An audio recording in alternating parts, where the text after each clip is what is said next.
I am writing this on the early morning of the second day of the week. Long after the clock struck midnight, even though my hands are still shaking from what happened, I keep replaying the moment over and over, wondering how my own child could look at me with that kind of coldness. I walked out onto the porch because he told me to leave. He stood in the doorway with his jaw tight and his eyes hard, and before I could even gather my breath, he shut the door. I heard the lock click from the inside. That sound felt heavier than any words he had thrown at me. The air was cold in a way that made me feel small inside my own skin. I held my bag close, trying to pretend I was calm in case any neighbors were watching. A few lights flicked on across the street. They must have heard us. I told myself to keep my head held high, though my heart felt like it had dropped into my stomach. I could not let myself cry right there on the porch where anyone could see. I stood for a moment listening to the silence of the house I once believed was a safe place. I thought about how the tension between us had been building in slow, sharp steps. The way he brushed me off at dinner last week. The way he snapped at me earlier today about the laundry. I should have known this night was coming, yet I prayed it never would. I remember fumbling through my bag as I stepped off that porch. My phone was nearly dead. I felt the weight of that too. It was like every small thing was reminding me that I had nowhere to go at this late hour. My feet felt heavy as I walked down the path, each step echoing in my chest. I whispered a quiet prayer for strength because I knew I had to keep moving. What surprised me most was the flicker of anger that rose beneath all of the hurt. It was faint, but definite, like a tiny spark in the dark. I have spent so many years swallowing my pain for the sake of peace. Standing there with the night swallowing me whole, I realized something inside me had finally had enough. It is still the second day of the week, and I am writing this from the dim glow of a motel lamp. Before I got here, though, there was a moment tonight that shifted something in me. When I walked away from the house, still trembling from what had happened, I reached into my bag to check my phone again. Instead, my fingers brushed against a familiar shape, the car keys. I pulled them out slowly, almost in disbelief. For a second, I just stared at them and felt the strangest mix of relief and guilt. That car is registered in my name, bought with my money, insured under my profile. I bought it for him last year when he was struggling to get to work. I told myself it was a mother's duty to help her child. I never imagined he would one day demand that I leave my own house while expecting me to keep supplying him with everything he needed. When the realization settled in, my phone buzzed with a message. His name lit up the screen like a warning. He wrote that the car was his, that I had better not even think about touching it, that I should just hand it over since I owed him that much. Reading those words made my chest tighten. I could not tell if I wanted to cry or laugh bitterly at the entitlement. I walked to the car anyway. Unlocking it felt like stepping back into a space that belonged to me. I sat in the driver's seat and closed the door. For the first time all night, I felt safe. I remembered the day I bought the car for him. He had hugged me and told me I was the best mother in the world. I believed him. I kept believing him far longer than I should have. I hesitated before starting the engine. Part of me wanted to confront him again, to tell him how deeply he had hurt me. Another part of me knew that going back inside would only lead to another explosion. I thought about his friends, about how they always whispered in his ear and made him feel bigger than he was. I did not want them to see me in the driveway, fragile and broken, so I turned the key. The engine came to life and I inhaled a shaky breath. In that moment, I held something that he could not twist or take from me. A piece of control. A piece of myself. It is still the quiet morning hours of the second day of the week. As I write this, though it feels like I have aged years in a single night. After I pulled away from the house, the darkness of the road seemed to swallow me whole. I drove without really knowing where I was going. My hands were trembling on the steering wheel and my mind kept replaying every word he shouted at me. I kept asking myself what I had done to make him turn on me like that. And then another voice inside me asked why. I was so quick to blame myself at all. By the time I reached the small roadside motel, my eyes were burning from tears. I parked the car beneath a flickering streetlight and wiped my face with the sleeve of my sweater. I sat there for a moment, promising myself I would not fall apart in front of a stranger at the front desk. I whispered that promise again and again until it felt like I could breathe, before I went inside. I called my close friend Denise. She answered on the second ring even though it was well past the late hours of the night. The moment I heard her soft concern, I felt my chest loosen and then break all over again. I could barely get the words out, telling her he had put me out and locked the door. She offered immediately to come get me. She said no mother deserved to be treated like this. I almost said yes, but something inside me wanted to stand on my own 2 feet, even if they were shaky. After we hung up, I sat for a few minutes, remembering how I had raised him alone. I remembered the nights I read him bedtime stories while working double shifts. I remembered his little hands reaching for mine. Somewhere between those memories and reality, the tears came back. But this time, they felt different, sharper, angrier, as if I was finally letting myself acknowledge the years of disrespect I had brushed aside. When I finally stepped into the motel lobby, the brightness made my eyes ache. The woman at the desk greeted me kindly, and I nodded as if everything were normal. Inside, though, I was deciding something. This night, as painful and humiliating as it was, would not break me. I would not let it define my worth as a mother or as a woman. I was choosing to begin again, even if I did not know what that beginning looked like yet. Now I am lying on this thin motel bed, listening to the hum of the air conditioner. My heart still hurts, but there is a new steadiness in the pain. Maybe this is what a breaking point feels like. The moment when everything collapses, so something stronger can rise in its place. It is the morning of the third day of the week, and the thin motel curtains did nothing to soften the harsh daylight that woke me. My body felt heavy, as if all the emotions from the night before had settled into my bones. I lay still for a long moment, listening to the distant sound of traffic and the hum of the old air conditioner. Then I reached for my phone, almost afraid of what I might see on the screen. There were so many missed calls that I lost count. Dozens of messages, too. Each voicemail I listened to felt like a new bruise forming on my heart. His voice was sharp, dripping with anger, calling me selfish and dramatic and accusing me of ruining his life. He demanded the car. He insisted I bring it back immediately. He said it was his, even though everything about it legally ties back to me. The entitlement in his tone made my stomach twist. As I sat there on that worn motel bed, scrolling through those messages, I realized something painful. His words were not just about the car. They were about control. They were about the way he had slowly grown to believe that my sacrifices were debts he never had to repay. Somewhere along the line, he learned that he could take and take while I gave and gave. I dialed my sister next. When she answered, her voice was full of worry. I told her everything from start to finish, my voice cracking in places I did not expect. She did not hesitate. She told me to come stay with her for as long as I needed. She said I had never been a burden, not once, not ever. Hearing that brought tears to my eyes again, but they were softer this time. I checked out of the motel and started the drive to her house. The sun was rising slowly, coloring the sky in pale gold. As I drove, I kept thinking about how far my son and I had drifted. When had he stopped seeing me as his mother and started seeing me as something he could use? I held the steering wheel gently, letting the silence of the road give me space to breathe.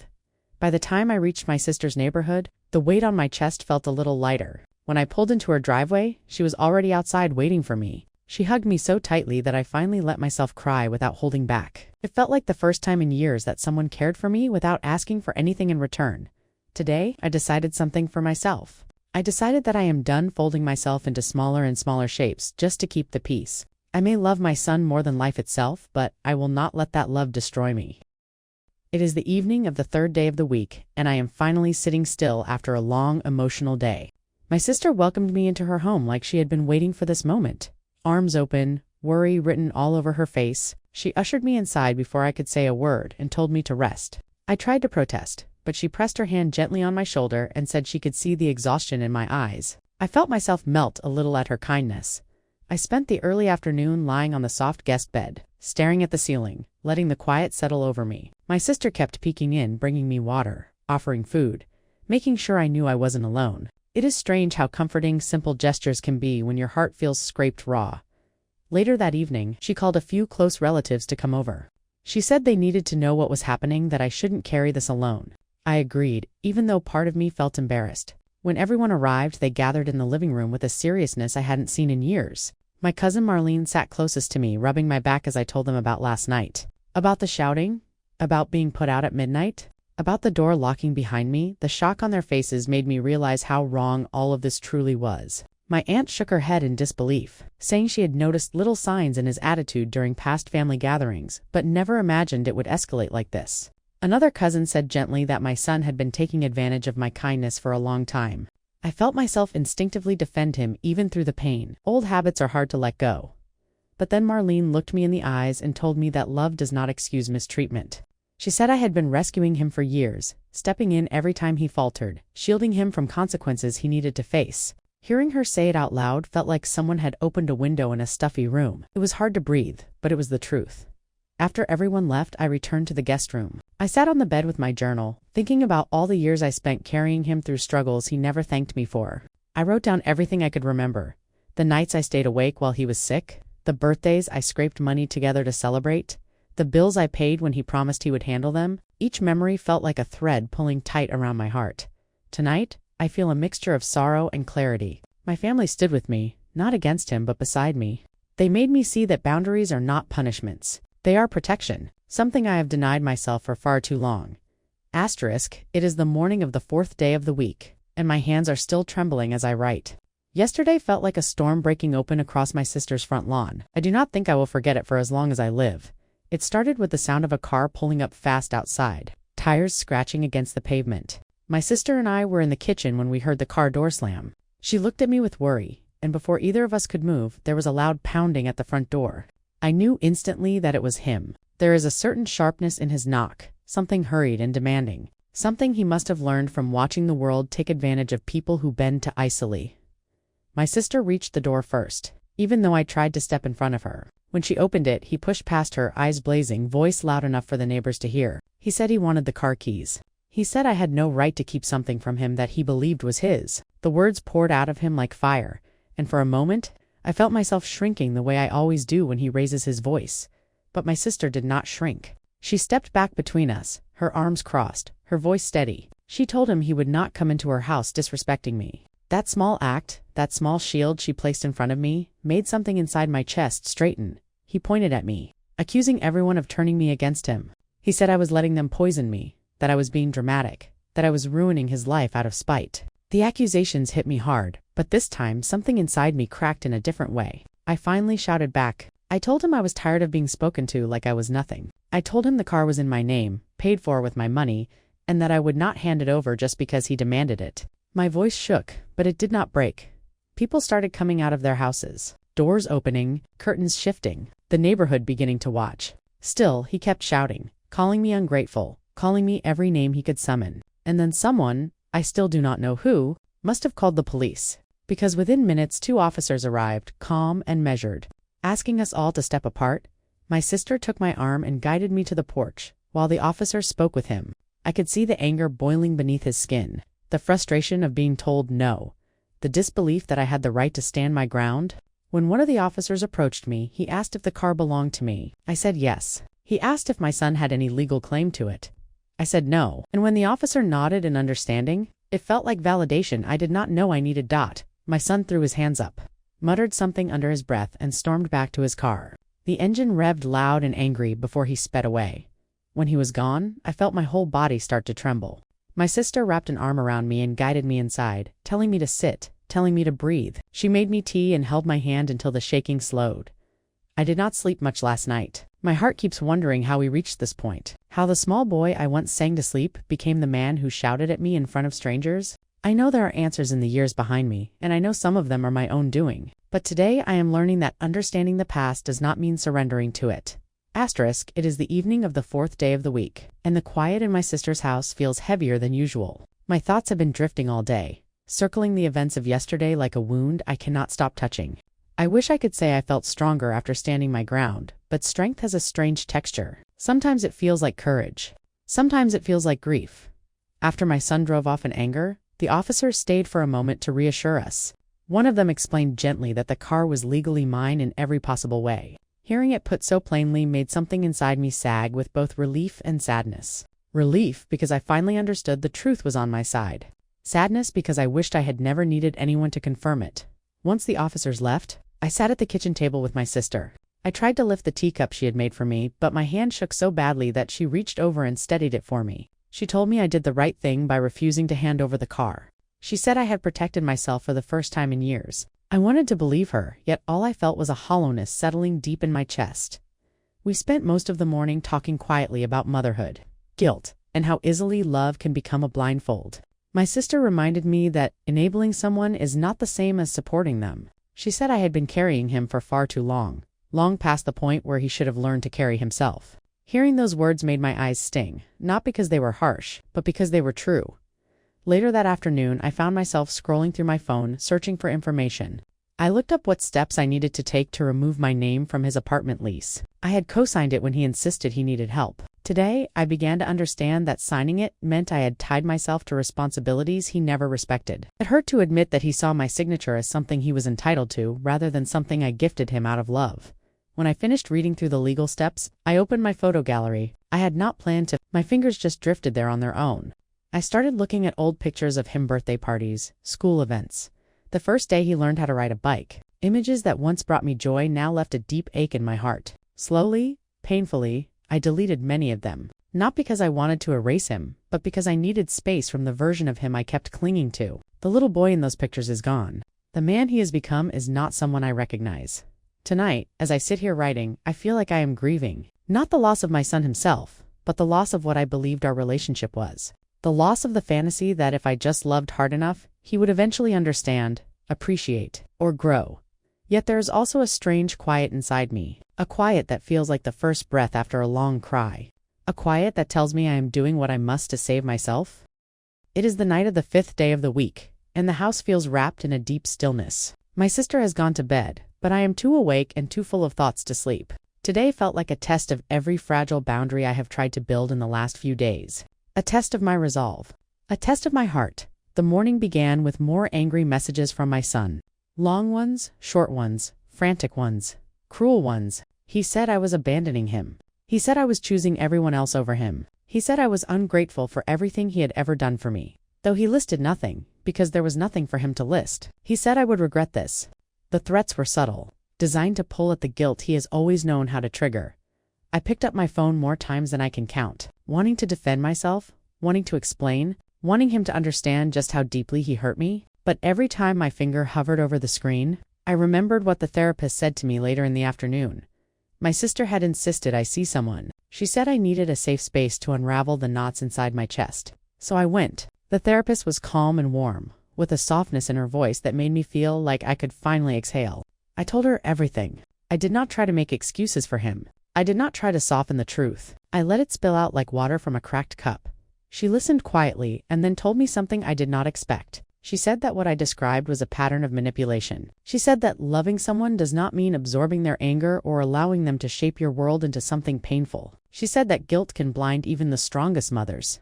Her words felt like a mirror I had avoided for years. When I returned to my sister's house, I sat at the dining table for a long time. My phone buzzed over and over, vibrating against the wood like a heartbeat. Eventually, I opened a new message. I wrote to him calmly, simply, and clearly. I told him that I loved him, but I would no longer allow him to speak to me disrespectfully. I told him that the car was mine and would remain with me. I told him that if he wanted a relationship with me, it would have to be built on respect, not demands or insults. I told him I needed space. I read the message 3 times before I hit send. My hands shook afterward, and tears gathered in my eyes, but I did not take the words back. I did not try to soften them. I did not apologize for saying them. When I finally turned my phone off, the quiet in the room felt like a wall protecting me. My sister and I cooked dinner together, simple chicken and rice, and she chatted about her day, giving my mind a place to rest that was not tangled in fear or guilt. When we ate, I felt grounded for the first time this week. Later, after I showered and changed into soft pajamas, a wave of grief washed over me. I sat on the edge of the bed and let myself cry. Not for the loss of him, but for the loss of every part of myself I had sacrificed to keep the peace. I cried until the tears slowed and my breathing steadied. Before I closed my journal tonight, I whispered a prayer. Not for him to apologize. Not for things to go back to the way they were. I prayed for him to grow into a man who understands compassion. A man who understands accountability. A man who understands that love is not a weapon. And I prayed for myself too. I prayed for strength to keep the boundaries I finally built. Asterisk, it is the afternoon of the 6th day of the week. And for the first time in what feels like forever, I can breathe without feeling like my chest is caving in. The quiet has been uninterrupted today. No messages, no calls, no sudden bursts of anger arriving on my phone like unwelcome storms. Just silence. It is strange how silence can feel both like a blessing and a question you are afraid to answer. These last few days have taught me that peace can feel uncomfortable when you are used to chaos. I kept checking my phone this morning out of habit, expecting another barrage of cruel words. But the screen stayed still. With every hour that passed, I felt a small weight lift from my shoulders. Maybe he is cooling down. Or maybe he is waiting for me to fold the way I always have. Time will reveal which one it is. I spent most of the morning in my sister's backyard.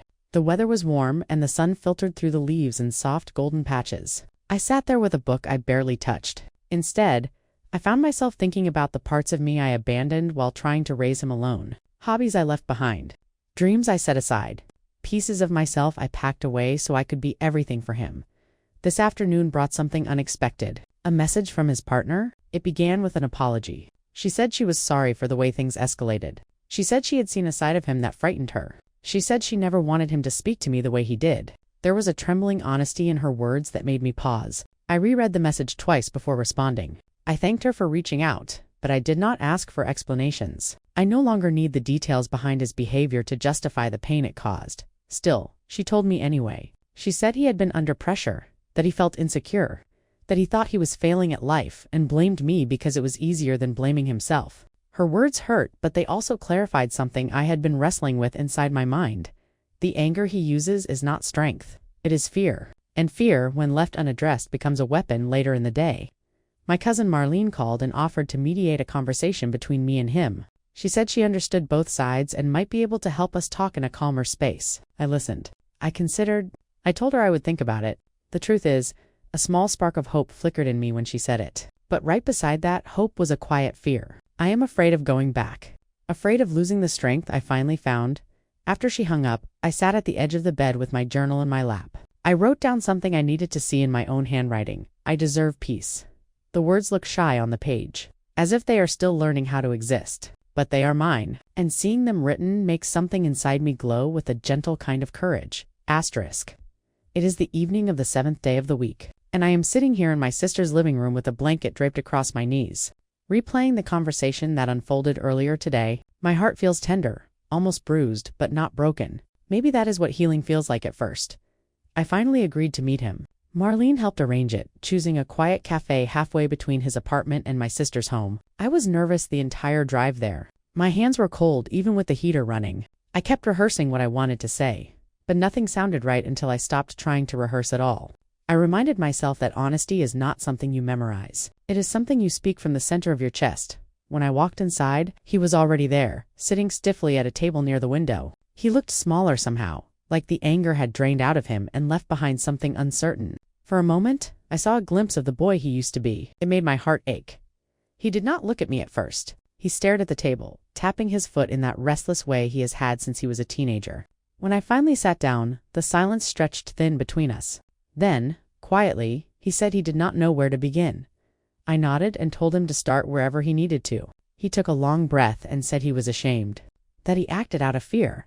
That losing control of the things in his life made him lash out at the one person he thought would always catch him. He admitted that he had taken advantage of my kindness for years. Hearing those words made my throat tighten, but I let him speak without interrupting. He apologized. Not dramatically, not defensively, just a soft, tired "I am sorry." And something inside me loosened. Not healed, not forgotten, but loosened, like a knot finally beginning to untangle. When it was my turn to speak, I told him I loved him. But I also told him that love does not give him permission to hurt me. I told him I needed boundaries. I told him respect was no longer optional. He listened, really listened, in a way I have not seen in a long time. He nodded. He blinked back his own tears. He said he would try, and for the first time, I believed he meant it. We agreed to start therapy together if he was truly committed to change. He said he would. I am cautious, but I am hopeful too. Sometimes hope is a risk. Sometimes it is a choice. As I drove away, the evening wind slipped through the car window, warm and gentle. The sky had that soft purple color that comes right before night settles in. I felt a kind of peace wash over me, not because everything was fixed, but because I finally claimed my place in my own life again. This car, the one he tried to demand from me, felt different tonight. It did not feel like a burden or a symbol of conflict. It felt like my independence, my strength, my reminder that I can move forward even when the world tries to push me back. I do not know what tomorrow will bring, but tonight, I am grateful. Grateful for the clarity, for the courage, for the boundaries, and for the chance to begin again, whether he truly grows with me or I continue forward on my own.